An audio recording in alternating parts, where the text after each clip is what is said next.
우리 오늘 은혜 받으실 하나님의 말씀 예레미야 34장 8절에서 22절 말씀입니다. 우리 사랑하는 성도 여러분들, 한 주간도 주님 은혜 가운데 평안하셨습니까? 이제 우리 추수감사절을 한 주간 앞두고 있습니다.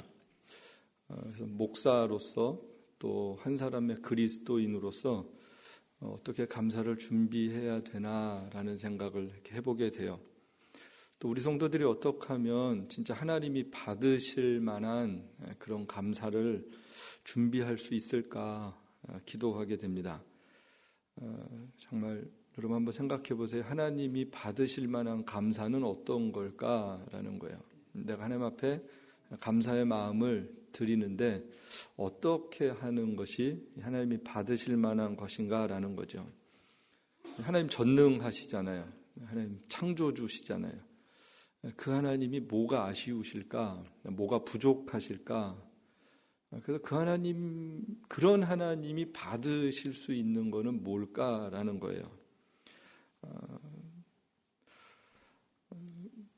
여러분 한번 기도하면서 한 주간을 이렇게 생각해 보세요. 하나님이 받으실 만한 감사가 진짜 어떤 것일까? 내가 어떤 마음을 드려야 하나님이 받으실까? 오늘 계속해서 저 요즘에 예레미야 본문을 이렇게 말씀을 나누고 있습니다.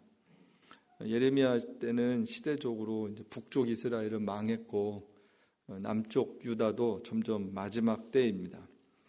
선지자 사명을 받은 예레미야는 어떻게 보면 참 좋지 않을 때 선지자 사역을 하고 있는 거죠. 그런데 하나님께서 백성들을 사랑하세요. 뭘 보면 알 수 있냐 하면 끊임없이 백성들에게 선지자를 통해서 말씀하신다라는 거예요. 사랑하지 않으면 그냥 나 몰라라 하면 그만인데 그렇지 않고 계속해서 하나님은 선지자들을 보내세요. 그러니까 말씀하시는 거예요. 그러니까 돌아오게 하시는 거예요. 그게 하나님의 사랑이었죠. 그래서 그 말씀을 받은 선지자들은 계속해서 하나님의 마음을 이야기하는 거예요. 한결같은 하나님의 사랑. 그런데 사람도 한결같이 말을 듣지 않죠. 예레미야가 약 40년을 선지자 사역을 하는데 정말로 끝까지 말 듣지 않습니다. 왕도 듣지 않고 백성들도 듣지 않습니다. 어떻게 보면 듣지 않는 것이 아니라 하나님의 말씀을 거역하죠. 회개하고 돌아올 것을 말씀하셨는데 그 선지자 말 듣기 싫어서 그 선지자 핍박하고 감옥에 가두는 거죠. 반역이죠. 이런 모습은 어떤 거냐면 하나님이 왕이신데 하나님이 왕되심을 거역하는 거예요. 거절하는 거예요. 그리고 내가 왕이다라는 거예요.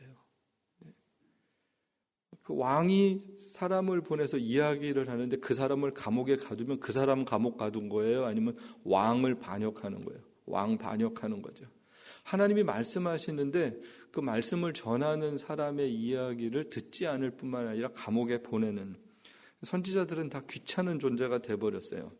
왜 그럴까요? 내가 원하는 이야기를 하지 않는 거예요. 내가 듣고 싶은 이야기 하지 않는 거예요. 내 뜻대로 해주지 않는 거예요. 저 하나님이 좀 내 뜻대로 해줘야 되는데 내 생각과 같지 않아요. 그래서 거부해요. 거절해요. 여러분, 근데 우리도 가만히 한번 생각해 보세요. 내가 하나님을 어떤 분으로 믿고 이해하고 있는가? 우리 하나님의 말씀에 순종하기 위해서 신앙생활 하는데 반대로 실질적으로는 하나님이 내 뜻대로 좀 해주시기를 소망하면서 신앙생활 할 때가 많아요. 뭘 보면 아냐 하면 우리의 기도의 내용을 보면 알아요. 우리의 기도의 내용이 처음서부터 끝까지 나의 소원을 이야기하는 것이라면 그 하나님은 내 뜻대로 해줘야 되는 분이다라고 우리는 생각한다라는 거예요. 근데 하나님 그런 분 아니시죠. 우리가 하나님 말씀에 순종해야 되는 거죠. 원래 이스라엘은 신정 국가였어요. 하나님이 통치하시는 나라였어요. 그래서 하나님이 왕이시고 이 땅에 있는 왕은 하나님의 뜻을 대신해서 실현해야 되는 하나님의 대리적인 역할이었어요. 대신 왕 노릇하는 거예요. 그런데 자기가 왕인 것으로 착각하는 거죠. 그래서 하나님은 선지자를 보내시는 거예요. 그러면 안 돼라는 거예요. 하나님 말씀해 주시는 거예요. 그래서 하나님의 말씀을 선지자들은 가감 없이 전해야 돼요. 자기의 이야기를 해서도 안 되고 자기가 해석을 해도 안 되고 그냥 그대로 하나님이 주신 말씀을 100% 똑같이 이야기해야 되는 게 선지자들이에요. 거긴 해석이 필요 없어요. 뭐 의미, 설명 이런 거 다 필요 없어요. 그냥 그대로 전하는 게 선지자들의 역할이었어요. 그리고 제사장은 계속해서 잘못된 일들이 있을 때 회개를 촉구하고 그래서 하나님과의 관계를 회복시키는 제사적 역할을 감당하는 거예요. 그래서 그 하나님의 사명을 감당하는 세 가지 직책이 역할이 왕으로서 제사장으로서 선지자로서 그래서 이 세 가지 역할이 이 땅에 있으면서 하나님의 말씀을 잘 순종하고 살고 하나님의 백성으로 살도록 하나님께서 이 땅에 허락하신 제도 가운데 하나였죠. 그게 하나님과의 바른 관계를 맺어야 참 평안을 누리고 평안이 확장되어지는 게 하나님 나라가 확장되는 일이었습니다. 그런데 북이스라엘, 남쪽 유다 다 이 하나님의 뜻 가운데 세워진 나라였거든요. 왕, 제사장, 선지자가 다 있었거든요. 그런데 잘 듣지 않는 거예요. 하나님을 섬기는 왕이 많지 않았어요. 그 하나님 계속해서 북쪽에도 선지자를 보내시고 남쪽에도 선지자를 보내시고 계속해서 선지자들을 통해서 말씀을 하시는 게 우리가 가지고 있는 구약 성경에 있는 선지서예요. 선지서. 그게 다 북쪽 남쪽에 하나님의 말씀을 전했던 사람들의 그 하나님의 말씀이죠. 근데 대부분 다 말을 듣지 않았어요. 말 들었던 왕이 몇 사람 안 되잖아요. 대표적인 게 다윗이 제일 하나님의 말씀을 잘 들었고 몇 사람 잘 듣지 않아요. 히스기야, 요시야 이 정도 듣고 다 반역합니다. 그리고 땅의 왕들은 이 정치와 하나님을 섬기는 것을 분리하고자 했어요. 하나님을 섬기는 것, 하나님을 섬기는 것, 이 땅은 내가 알아서 통치할게 이런 마음들을 가졌어요. 즉 하나님의 통치를 거부했습니다. 그리고 스스로 왕이 돼서 내가 이 나라를 다스려, 내가 주인이야, 내가 왕이야 이런 생각을 했죠. 그리고 나서 세상적인 방법을 사용하는 게 뭐예요? 정치예요. 정치 외교라는 거예요. 그래서 주변의 강대국들과 좋은 관계를 맺어요. 좋은 강대국들의 줄서기를 하는 거예요. 그래서 도움을 얻는 거예요. 그게 이 땅의 왕들이 하는 모습들이었습니다.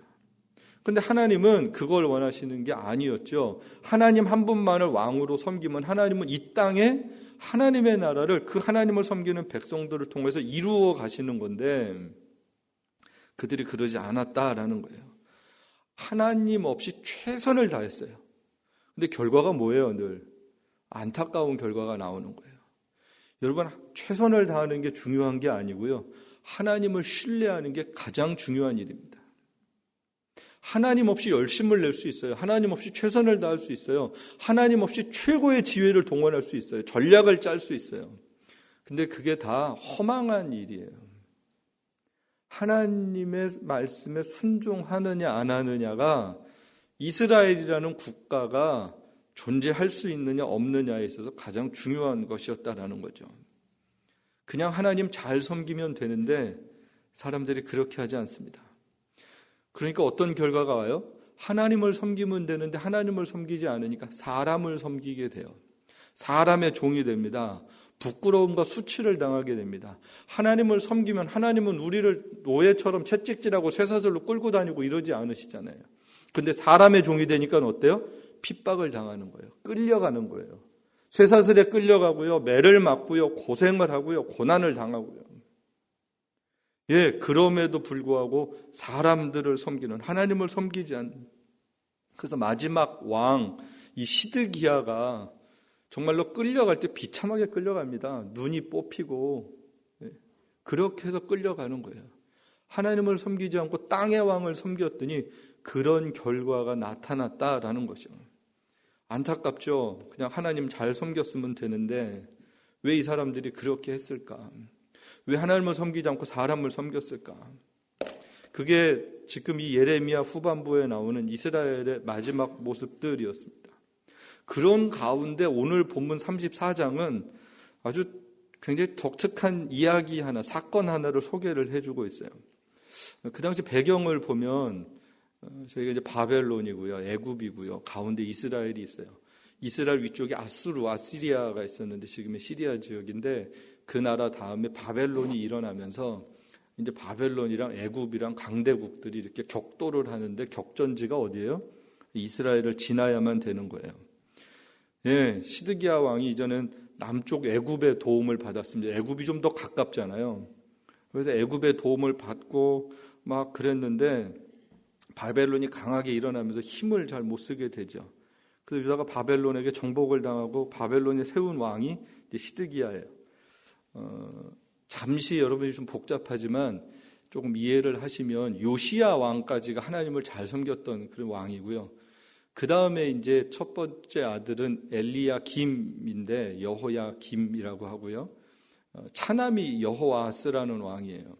근데 차남이 왕이 돼요. 백성들에 의해서. 그러니까 하나님께서 세우신 왕의 질서가 유다가 무너지고 여호아스가 왕이 되는데 23살의 왕이 되는데 이 요시야 왕이 애굽과 전쟁 중에 무기또해서 죽거든요. 그래서 반애굽 정책을 피는데 그러다가 또 이 애굽의 침공으로 인해서 죽게 되고 그래서 장자가 엘리야김인데 엘리야김이 이제 다시금 유다의 왕이 됩니다. 그래서 이 사람은 또 반애굽을 했다가 애굽이 왕으로 다시 세우니까 친애굽이었고 반바벨론이었어요. 바벨론엔 반하고.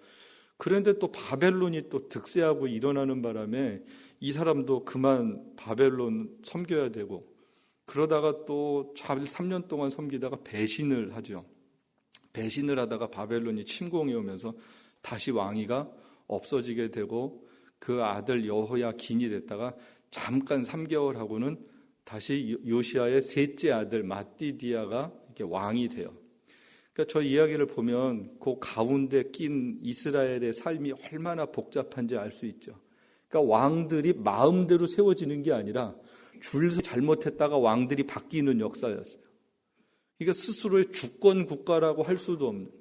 그러니까 하나님을 잘 섬겼으면 아무리 땅에 강대국들이 있어도 하나님이 보호해 주실 텐데 그러질 못하고 땅의 왕들의 세상의 권력에 기웃기웃 거리다가 계속해서 불쌍해지는 거예요. 스스로 왕이 세워지는 게 아니라 정권이 바뀌는 게 아니라 주변의 나라가 강해지면 거기에 따라서 왕들이 바뀌는 굉장히 비참한 역사죠. 이런 일들이 있을 때 시드기야 때 오늘 본문의 내용이 있는 거예요. 여기 보니까 한 가지 계약을 맺죠. 이스라엘 백성들이 다 어떤 계약을 맺는 일들이 있는데 갑자기 무슨 일이 있는지는 모르는데 시드기야 왕이 이스라엘 사람들에게 우리 안에 있는 우리 히브리 종과 노예를 다 해방시키자, 자유를 주자라는 이야기를 합니다. 그래서 그런 일들을 다 같이 하나님 앞에서 약속하고 정말로 우리 안에 있는 노예들을 다 해방을 시켰어요. 이 결정은 아주 오랜만에 하나님의 말씀을 순종하는 일이었어요. 그리고 이 해방시키는 것은 이미 하나님께서 옛날에 출애굽 때 이미 말씀하셨던 거였어요. 약속이었어요. 법이었어요. 한번 같이 보실까요? 이스라엘 하나님 나 여호와가 이같이 말하노라. 내가 너희 선조를 애굽 땅과 종 되었던 집에서 인도하여 낼 때 그들과 언약을 세워 이르기를 너희 형제 히브리 사람이 내게 팔렸거든 7년 만에 너희는 각기 놓으라. 그가 6년을 너를 섬겼은즉 그를 놓아 자유케 할지니라 하였으나 너희 선조가 나를 듣지 아니하며 귀를 기울이지도 아니하였느니라.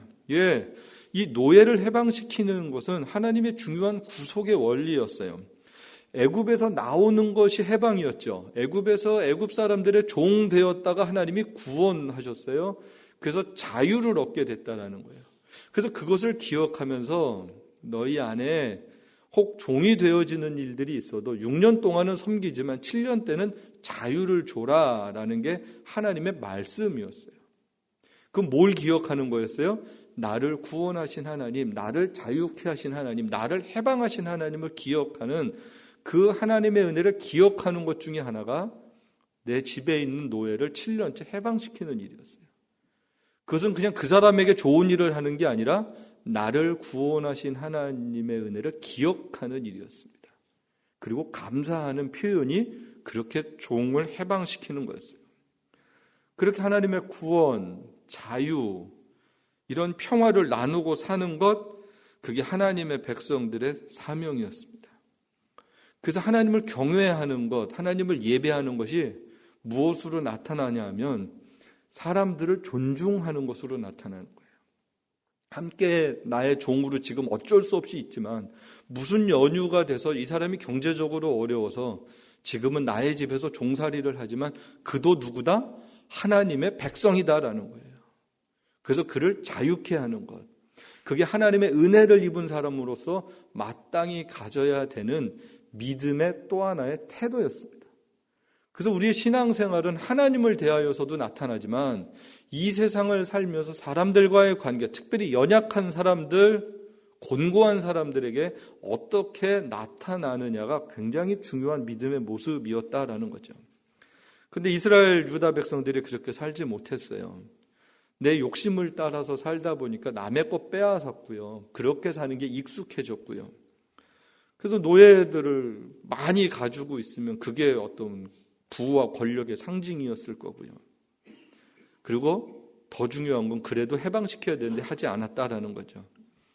이건 하나님의 말씀에 불순종하는 거였어요. 그리고 하나님의 구원의 은혜를 잊었다라는 거였어요. 그런데 갑자기 시드기야 왕 때 무슨 영문인지 다 해방시키자라고 이야기를 하는 거예요. 예, 많은 성경학자들이 왜 이랬을까? 아마 전쟁하기 위해서 군사로 모집하기 위해서 그랬을까? 뭐 이런저런 추측들은 하지만 성경에 자세하게 기록은 되어 있지 않습니다. 그런데 다 해방시키고자 했던 일을 하나님이 기뻐하셨어요. 그런데 갑자기 바벨론이 물러가거든요. 잠시 물러가거든요. 그랬더니 군사로 모집할 일이 없었는지 그러면 노예 해방 없었던 걸로 하고 다시 다 잡아들여서 다시 집에 종시켜버리는 거예요. 이 일에 대해서 하나님이 지금 말씀해 주시는 거예요. 예, 이 사람들의 생각이 바뀌었어요. 여기 11절 말씀을 보니까 이렇게 되어 있어요. 후에 그들이 뜻이 변하여 자유케 하였던 노비를 끌어다가 다시 복종시켜 노비를 삼았더라. 생각이 갑자기 바뀐 거예요. 해방시켰다가 이거 아닌 것 같아. 다시 잡아왔어요. 다시 너 종이야. 자유 없어. 그거 취소야. 아주 못된 짓을 한 거죠. 사람들의 생각이 바뀌었습니다. 왜 그랬을까요? 그들은 계산적인 생각을 했겠죠. 인간적인 생각을 했겠죠. 하나님 앞에서 생각한 게 아니고 자기 자신의 욕심을 따라서 생각하고 살았던 삶이었습니다. 어떤 의도가 있어서 노예를 해방하였는지 모르지만 이제는 노예 해방시키지 않아도 돼라는 거였어요.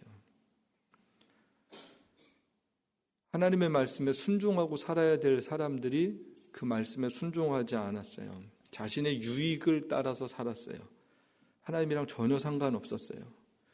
왜 유다 백성들이 이렇게 살게 됐을까? 왜 이렇게 변했을까? 왜 이렇게 타락하게 됐을까? 왜 동족들을 잡아다가 종살이 시키는 그런 국가가 됐을까라는 거죠. 예, 이유는 하나죠. 하나님의 은혜를 망각했기 때문에 그렇습니다. 사람들은 지난 시간을 늘 잊고 살 때가 많아요. 자연스럽게 하나님께서 베풀어 주셨던 그런 역사, 시간들을 우리는 잘 잊습니다. 그럼 역사적인 하나님을 잊는 거예요. 내 인생에 하나님이 이런 일을 하셨는데 그걸 늘 기억하고 살아야 되는데 그걸 잊어버리는 거예요. 그럼 뭐가 남냐면 나만 남아요. 내가 열심히 살아서, 내가 능력으로, 내가 최선을 다해서 지금 내가 이렇게 살게 됐어라는 거예요. 내가 잘해서 여기까지 왔다라고 착각하는 거죠. 그래서 내 노력의 결과니까 내 마음대로 해도 돼라고 생각을 하는 거예요. 여러분, 은혜를 잊으면요, 내가 왕이 됩니다. 그리고 내가 주인이 되는 거예요. 그래서 노예들을 다시 풀어줬다가 잡아올 수도 있다고 생각을 하는 거예요. 내 삶의 주인이 우리 국가의 주인이 하나님이셔. 그러면 노예들한테 함부로 못하죠. 풀어줬다면 그걸로 끝내야 되죠. 그런데 아닌 거예요. 내가 주인인 거예요. 풀어줄 수도 있고 잡아올 수도 있는 거예요. 말씀의 권위가 없어졌던 세상이었습니다. 왜 이렇게 살 수 있었을까? 하나님의 용서를 또한 망각했기 때문에 그렇습니다. 하나님의 은혜를 잊고 또 하나님의 용서를 잊어버리는 거예요. 나를 용서하신 하나님의 그 용서를 잊어버리니까 다른 사람 용서하지 못하죠. 나를 용서하신 하나님을 기억하면 다른 사람들 용서할 수 있죠. 예, 하나님의 용서를 잊으면요, 우리는 따뜻하지 못하고요, 냉정해집니다. 용서보다는 고발을 하고요, 정죄하는 일에 익숙해집니다. 용서하시는 하나님을 잊어버려서 그렇습니다. 예수님 당시 바리새인과 서기관들이 그랬죠. 그래서 예수님 가르쳐 주신 기도를 보면 우리가 우리에게 죄 지은 자를 사하여 준 것 같이 우리의 죄를 사하여 주옵시고, 예, 주님, 내가 하나님의 은혜를 입고 용서하며 살겠습니다. 하나님, 나도 용서해 주시기를 간구합니다. 이게 주님께서 우리 입으로 우리에게 가르쳐 주신 기도의 내용입니다. 하나님 용서해 주세요가 먼저예요? 내가 용서하겠습니다가 먼저예요? 내가 용서하겠습니다가 먼저예요. 용서하며 사는 거예요. 용서하면. 예, 용서를 받았기 때문에 용서하며 사는 거예요. 은혜를 입었기 때문에 은혜를 나누고 사는 거예요. 이게 하나님의 백성들의 삶의 원리입니다. 하나님은 먼저 우리에게 요구하시지 않고 먼저 우리에게 베풀어 주셨어요. 그리고 그 베풀어 주신 은혜를 기억하고 그리고 용서하고 살아가는 거죠. 그래서 예수님 믿는 사람들은요, 다른 사람들에게 냉정하면 안 돼요. 모질면 안 돼요. 절대 그러면 안 돼요. 여러분, 냉정하거나 모질지 마십시오. 따뜻해야 합니다. 푸근해야 합니다. 덮어줘야 합니다. 연약함을 들춰내는 짓을 해서는 안 되는 거예요. 그건 사탄이 하는 짓이고요. 다른 사람들의 아픔이 나의 이야기거리가 돼서는 안 돼요. 우리 그러기 쉽거든요. 3355에서 남 이야기하기 쉽거든요. 하나님이 그 자리에 계셔도 우리가 그럴 수 있을까요? 예수님이 그 자리에서 같이 대화하시면 우리 그런 이야기 막 할 수 있을까요? 못해요. 왜 그럴 수 있는 거예요? 지금 예수님이 이 자리에 함께 하신다라는 것을 실감하지 않아요. 그 자리의 주인이 나예요. 그래서 감히 그렇게 얘기할 수 있는 거예요. 남 얘기 가볍게 한다? 아니요. 그게 아주 패역한 짓이에요. 하나님을 왕으로 인정하지 않아서 그럴 수 있는 거예요. 무서운 거죠. 그런데 우리는 아무렇지 않게 그러고 살아요. 예, 그 이스라엘 백성들이 지금 그런 거예요. 내가 주인이고 내가 왕이었어요. 하나님의 백성은 용서받은 사람답게 용서하고 살 수 있어야 되죠. 마태복음 18장인가요? 보면 10,000달란트를 용서를 해주셨어요. 주인이 어떤 사람이 막 탕감을 해달라고 탕감을 해줬어요. 근데 이 사람이 나가서 자기한테 조금 빚진 사람을 봤는데 갑자기 돈 갚으라고 막 때리고 못 살게 구는 거예요. 그 이야기를 용서해 준 주인이 들었어요. 어떻게 해요? 잡아다가 혼나죠. 왜 그런 거예요? 그 사람 자기 용서받은 거 잊어서 그래요. 자, 용서받은 걸 잊었고 남이 나한테 어떻게 한 것만 관심이 있는 거예요. 하나님이 우리를 어떻게 사랑하고 용서해 줬는지 잊었더니 우리가 다른 사람들한테 함부로 대하는 거예요. 네, 그러면 안 된다라는 거죠. 왜 사람들이 이렇게 모질까요? 왜 못됐을까요? 네, 하나님의 사랑 망각해서 그렇습니다. 하나님이 우리를 얼마나 사랑하시는지 지금도 우리 사랑하시잖아요. 하나님이 지금도 우리를 포기하지 않으시잖아요. 그래서 교회로 인도하시고 말씀을 주시잖아요. 근데 그걸 잊어버리면 우리가 거칠어져요. 그리고 나뿐만 아니라 함께 예배하는 우리 형제 자매들 하나님이 동일하게 사랑하신다라는 것을 생각할 수 있어야 합니다. 그럼 서로가 참 귀한 존재인 것을 알아요. 함께 예배하는 성도들이 얼마나 귀한 존재인 걸 알아요. 함께 찬양하는 사람들이 얼마나 귀한 존재인 걸 알아요.